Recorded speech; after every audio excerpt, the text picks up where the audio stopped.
What's going on, guys? Blazing here. Welcome back to the channel. Hope you are having a wonderful day, and thank you for joining me on another Raid Shadow Legends video. Guys, today we have some exciting news on Steven's account. I'm part of this takeover. We are working on Clan Boss. So we've gotten Arena done. We've gotten Dungeons done. We just have to focus on Clan Boss now, right? So we actually made a team with his account. Again, you can see it's 2.9 player power. We don't have crazy OP legendaries, right? We're not a crazy account here, right? We don't have a lot of stuff. Yes, we have Ninja, but we're not using Ninja in this comp, so don't worry. We are going to be doing a Demitha comp, right? It's one of the easier comps out there to build. This one has relatively low speeds, so you can get it done. And we are using Gnut, who was a previous fusion. That way, you know, he's somebody that you should probably have at this point. If you didn't, then I'm sorry. I don't know what to tell you. Hopefully you can pull him from a shard. If not, you know, we could probably look at some other damage dealers. But let's get into the run. All right, as you can see here, we don't have quick battle open, right? This is the very first time we're going to run this. I can almost guarantee you that it's going to be a 1K just because of Gnut and how we have him built. And it's actually not that crazy of a build either, right? This team is actually one of the more fairly accessible teams. And, I mean, the only one you really need is Demitha. But with the new champion coming in, Emek, you could replace him with her. You can replace her with him, I should say. And then you can take Seeker out and you can put Doomscreech in, right? But there is some other variations of this comp. But I do feel like this is what's going to make this a 1-key. And I'm very, very excited for this, right? So let's get into it. Let's do the run, right? It is full auto from the start. I'm anticipating probably about 80 million damage, which is kind of, you know, it's good. It's kind of insane for this account level, right? We're still... we're teetering onto the mid-game part of the account, so we're starting to farm the higher stages. Dungeons, we're going to be moving from 21 to 25, right, or 20 to 25. So this is going to be pretty big for the account, but you just saw Gnut right there hitting for 300,000 on his A3 for each one. Wow, does this guy smack. You know, turn 2, we're sitting at about 2.4 million damage. So we're going to comfortably get into that, especially as the damage starts ramping up. So I'm going to take myself off of camera, and I'm going to let this play out for you, and I will catch you guys when the run is over.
Here you have it, guys. First time ever on this account. I mean, I was shocked. I was anticipating like 80 million, 75 million. And the build on these champions is not that crazy, but Gnut himself did 50 million damage. That A3, I did some calculations what this was running, did 25 million damage just on the A3. So that is insane, even without the rest of his damage kit. Like, he is insane. So let's get into the builds. All right, so first up is Dimitha. Dimitha is going to be the most challenging champion to build in this comp because she's going to require a particular speed, and it's relatively high for a lot of early to mid game players. But the only thing we really care about her, for her, I should say, is the speed, and we need it at 275. There is some flexibility to go up and down. On the Deadwood website, the build is actually already in there, the speed tune, and you can kind of play around up and down one or two of those speeds to see what really fits for you and what you can get away with. But other than that, if you have crit rate, fine, crit damage, fine, but you don't need it. As for skills, we really care about the only A2 and the A3 being booked, right? We don't care about anything else. We don't care about the A1. If we get books in it, we get. But once we get the A2 and the A3, we can stop. We're good. As for blessings, if you had it, you want to take cruelty. Now, if you have someone else on the team that already has a higher cruelty, then take phantom touch, right? And as for masteries, we did go all the way down to War Master. We went down to kill streak, and we went down to methodical, right? We did go down to Sniper for support, Evil Eye, and then Lore of Steel. This one's actually quite important to help you get to that speed, right? It gives you that little bit of extra boost. Callouts are here. Don't take Cycle of Magic. Don't take Rapid Response, and I believe that is it. You don't want to do anything else with the speed tune. You want to kind of basically follow these masteries, because if you don't, you can really screw the run up. All right, so next we have Eris, and she's going to be the second, probably most gear intense champion. And for her, we only care about a couple of things, right? But we have her built in a speed, cruel, and retaliation set. None of the sets are really needed, right? So for her, we have her built at 246 speed, which is key of what we need. You can build attack in her if you have it. If not, don't worry about it. Again, she's not going to do a lot of damage. 102 crit rate, 125 crit damage. If you can fit it, get extra, go for it. If not, don't worry about it. Get the 100% crit rate and you're fine. As for skills, we do have her fully booked, right? She has a rare, so you will be able to get it done pretty simply. Phantom Touch is the blessing that we took for her. And as for masteries, we basically took the same thing that Dimitha has. We went down to War Master, we took Methodical, we took Kill Streak, and then we took Sniper, Lore of Steel, and Evil Eye. Again, the watchouts are don't take Cycle of Magic, and don't take Rapid Response. Next, we have Deacon, and now we start getting a little bit into the builds that are going to be a little more simple, and you can start building the damage out, right?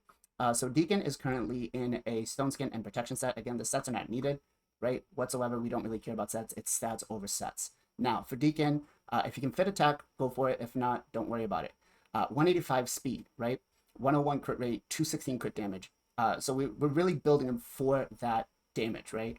And then 152 accuracy. We need that decreased defense to land, right? Get that extra damage out. As for booking him, we have him fully booked. Again, we only really care about the A2 and the A3 for him. That's really it. The A1 doesn't really bring us anything else other than maybe a little bit of damage and leech. As for blessings, we have cruelty. Now, if you had someone else on the team that had higher cruelty, then you would take Phantom Touch, right? As for, again, the masteries, we did basically the same thing that we had for Dimitha. We took War Master, we took Methodical, we took Kill Streak. We didn't take Kill Streak, sorry. But over here, we actually took Master Hexer because we wanted to extend the debuffs he places, right, by one turn. We took Sniper, Lore of Steel, and then we took Evil Eye for when we use him in Fire Knight. Next is Seeker, and Seeker is a perfect candidate for the Toxic set, right? And that's because he has a double hitter on the A1, right? And we're allowed to build him, or we're able to build him with relatively low speed, so it gives us the flexibility to do this, right? But as for skills, we have him at 3.3k attack, 170 speed, right? Pretty low. Don't even need to do like speed boots if you're lucky. You could build straight attack boots on him. 102 crit rate, 190 crit damage, and we don't care about resistance or accuracy, right?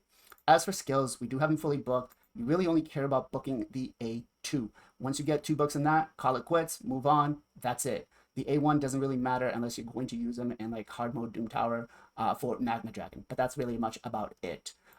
As for blessings, if you have cruelty at a higher blessing, then you put it on him. If not, you put Phantom Touch. As for masteries, you go down, you take War Master, you take Methodical. Now here, I did make a little bit of a mistake. We should have taken Heart of Glory, increasing the damage by 5% when we're full HP. Because it is a block damage comp, you're always going to be at almost full HP every single time, except maybe for the beginning for a little bit. So give yourself that little bit of extra boost in the damage, right? As for defense, we took Tough Skin, we went down, we took Delay of Death, we took Retribution, and we took Deterrence. All right, and last but not least, we have Gnut, who is in that sexy, sexy Fire Knight skin. I mean, look at that. That is beautiful, right? Yeah, I mean, yeah, we went a little heavy on the champion training points for that, but it was worth it. I love the skin. But you can see here, we don't have him in any particular set. We basically have him in broken sets because we care about stats over sets, especially for our damage dealer. And because he is our main damage dealer, he's going to pump out as much as possible. So for him, we have him at 3.8k defense, right? 156 speed. The speed is so low, you might actually have a problem trying to get it that low. It is kind of insane. I'm not gonna lie. When I was trying to build this the first time, like every build that I was getting was at like 165, 170, and I'm like, that's too fast. So 156, really dirt poor, which allows you to pump that damage in him, right? 101 crit rate, 258 crit damage. We don't care about resistance, but we do want that accuracy, right? So we got him at 234 accuracy. 250 would be better. As for skills, we do have him fully booked. Do you need him fully booked? Not really. You know, he's a great champion. The A3 is where most of his damage is going to come in, and that's what happened with this run. This run, basically what I calculated from the A3 was roughly about 25 million damage. So that's pretty insane, right? And he also brings the counterattack, so it's going to be pretty good. For a blessing, you take Brimstone, right? He is the only legendary on the team, so you take that extra damage. As for masteries, you want to go down and you want to take Giant Slayer. You want to take Killstreak and Methodical. And he is probably the only champion that I will tell you to take Cycle of Magic. You do want to take Lord of Steel, and you do take Master Hexer. So that is the whole team, guys. You know, go in, get your one key done, and then kind of get out. You know, make it easy for yourself. This team is very, very achievable for a lot of the player base as long as you've got Demitha. Now, Emic is going to be coming in and taking Demitha's place on another run that we're doing. I'm building the speed tune and the comp. But we're, you know, we don't have Emic yet, so we can't really show the team. But hope this video helped, guys. If it did, let me know down in the comments below. As always, much love, much appreciation. Be safe, be well, be good to each other, and I'll catch you guys in the next one.